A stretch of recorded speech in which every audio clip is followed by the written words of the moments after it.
Hello my lovely fellow adopters, my name is Nairi and I'm running an adoption support type channel, and today we're going to explore some of the practical issues around panel. I've noticed on a lot of the forums that people are always concerned about going to panel. So these issues, if you like, or points that I want to share with you are to cover, generally speaking, what happens in both panels in the UK. So the matching one and the approval one, similar sort of scenarios. It's generally a similar setup with a similar amount of people in the room. So if you think an adoption support type channel that talks about tips, advice, children's behaviour, my stories of my 2 adopted boys are going to be useful to you, then please take the time to subscribe, because then you will know when I'm bringing out new videos. The panels, something that everybody is generally pretty petrified over because you've built yourself up ready to go through the whole process, and it's so lengthy, and you get to the panel and you think you're going to be okay and you start to have a bit of a panic on. And so I'm here to reassure you about the panels and to give you confidence about how to approach, and some practical things to think about which are really going to make it easier for you. So my first point to say to you is that nerves do set in no matter what you do or how brave you are. So what I suggest you do is, if you're not used to sitting in front of a lot of people, that you actually practice with friends and family answering questions, and it doesn't really matter what those questions are. So think of some obvious, sensible questions to get your family and friends to ask you, and get quite a few of them to sit in the room, and let's, have that practice and get rid of some of those nerves. Because a lot of the problem with panel in the way is you go into a room and there are a lot of people there, and it can sort of seem quite intimidating, I guess, to a lot of people. And even those who are experienced and seasoned in being in front of people would still be nervous. My second point is, which is, it seems a bit of an odd one, I guess, to say, is make sure that you've eaten well and you've drunk well before you go into panel, because it can be quite lengthy depending on if you have to wait for previous adopters to go through the panel. You have to wait for people to discuss things, for people to find different bits of paperwork. So you might be in there in total a couple of hours. It may be longer. So if it's in the morning, make sure you've had some breakfast and something to drink, and that you're content, because you need the energy anyway. And make sure that you have maybe a bottle of water with you. I'm sure you'll be provided with that, but it's nice to have your own. My third point is explore the difficult questions. If you have a partner that you're going through this with, or a close relative, look at your assessment and think about what the social worker has, if you like, dug deep on. So if it's to be approved to be an adopter, is there something around the house, your finances, or something in your history that they've really dug deep on? Or if it's for matching panel, is there something about the age of the children, something specifically about the children that has been a bit of a sticking point?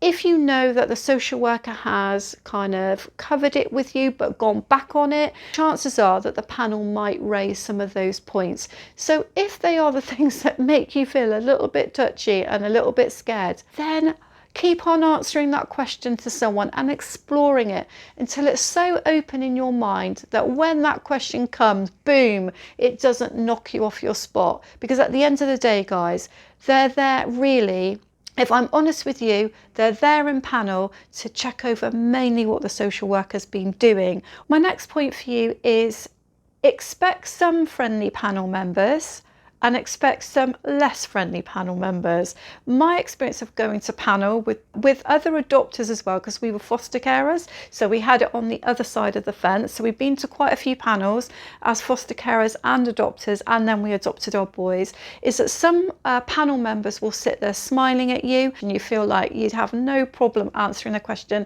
and then you get others that are a little bit sterner, and it's just their personality and they make you feel a little bit more nervous. So when you go into the room, you'll see lots of people there. That's going to vary according to the local authority. I think in some panels that we went in, there might have only been, say, 6, but at max there might have been 12 to 14. So some will sort of sit there and they'll be a little bit emotionless, and that might make you feel a little bit nervous. But I'm saying to you now, that's just normal, so don't worry about that.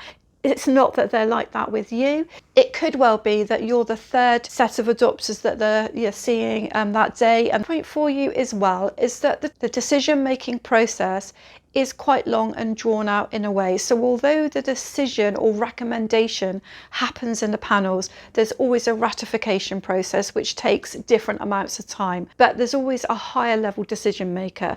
What you will have is a recommendation from the panel as to whether they want you to move forward or they don't want you to move forward.